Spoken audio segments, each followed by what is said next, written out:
Hey, Jonathan here. I've got a question from Ali Rematula. Man, I'm sure I messed that up. Sorry. And the question is, what are the major events on your timeline with the client from initial sales call to delivery? For example, discovery strategy sessions, UX design meetings, progress reports, updates. Also, how do you go about budgeting the time for a project? This is hard to answer. It differs greatly depending on the nature of the engagement. So for something like, I'm going to just go in and do a sort of roadmap where I do an in-depth discovery. I compile my findings and create a report with recommendations in it. I mean, it doesn't really take that long. Maybe a few hours across a couple of weeks. Might have to schedule a few meetings, meet with different people. Maybe I have to travel to a location. It's it's this question must be around longer projects. And so if we imagine that it's a long project where it's going to start off with some discovery like that, and then it's going to move into maybe some implementation where, okay, we've come up with these recommendations, and now I am going to implement. For me, it would have been like creating a design and code repo and maybe a staging environment and testing and doing weekly design reviews and those sorts of things. It's funny. I don't think of it as. I guess there's some major events. But it's really different from project to project.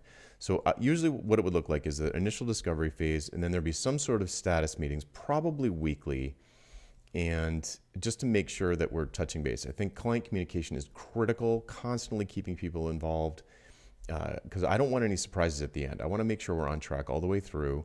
And in my initial proposal, in the sales interview and in the proposal, I'm going to have establish some metrics that we can look at while we're working to make sure we're on the right track. So then I'm going to want to catch up with people on a regular basis to sort of confirm with everyone that yes, we're hitting the sort of numbers that we're expecting at the particular stage. So there's going to be a lot of communication, probably some sort of daily update in a project management system, at least daily, and then probably a short weekly status review, maybe 15, 20 minutes. With me, there would be phases where the initial phase would be like a lot of exploratory stuff, maybe some research, maybe picking some frameworks, kind of deciding which is which. We might have to bring on a few contractors, or there might be some training up front. And then it would move into a phase where we're actually building. There'd be a QA process established. So that's a new phase where we've kind of got all of our environments set up. And then we're into a repetitive routine of cranking out, like in sprints, we're cranking out features or whatever. And then it gets to a phase where testing becomes pretty serious, pretty intense. Probably start to get beta testers in there, whether clients or internal users. And then at a certain point, there's a launch. And then after that, there's always surprises. So that would continue, to iterate to make sure that the ultimate goal is achieved, or at least the piece of it that I'm responsible for. And then there'd be, for a software project, I'd have some period of time where it was like I would give a bug-free guarantee where anything that cropped up, I would just fix it. Honestly, I never put a time limit on that, but it usually petered out after a month at the most. There also might be a phase toward the end there where I'm doing handoff to their internal team, like, here's the code base, here's where all the important pieces are. This other stuff is all boilerplate. You never have to look in those directories. So when it comes to, that's a software project. It would be different for other things, but those are the big pieces. And when it comes to budgeting time for a project, as a solo operator, I don't think I ever had a maximum of 2 projects like that happening at the same time. If I'm actually doing implementation, in other words, I'm writing code, or I'm writing CSS or HTML or JavaScript or whatever, or PHP or FileMaker, whatever it was, if I was actually building stuff, I could only do one at a time and do a really good job. Maybe I'd have 2 at a time with, one of them's ramping down and one of them's ramping up. I don't remember ever doing 2 big ones at the same time. But I still would have other things going on that were revenue generating. So and especially after I stopped doing implementation. But let's just say you still do implementation. You can have other projects going on where you're not doing implementation. You're just doing like the roadmap piece, the strategy or the UX or the initial design phase, or you're offering oversight for a project that someone else is implementing. So you're not actually doing the work. Maybe you're reviewing pull requests, or maybe you're sitting in on design reviews, or maybe you just go to the status meeting to make sure that that things are on track and that the business goals are being met by the development team, and the development team and the design team understand the business goals, and that you're sort of facilitating communication between those two parties.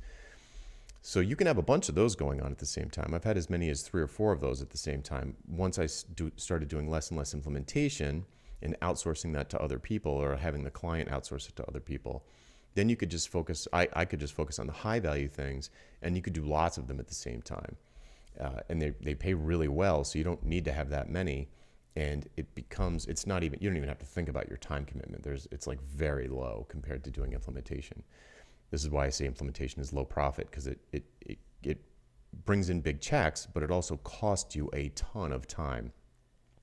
So I'll just close on this idea. If you are doing implementation work and you want to move into more high profit realms of engagement, like strategy, design, oversight, advisory retainers, that kind of thing. You're not like coding, you're not like doing the labor part. What you want to do with whatever implementation work you're doing now, you want to try to get it down to not full-time work. You want to try and do like maybe, it depends on, let's say you work 40 hours a week. You want to get your implementation stuff, those projects, down to like 20 hours a week. So you've got 10 or 20 hours left over for you to be working on your business and be designing and selling these other more profitable engagements. Because if you're, usually if you're on the clock and you're doing implementation, the client wants it done fast, because A, they want the thing done so that they can start selling it or using it.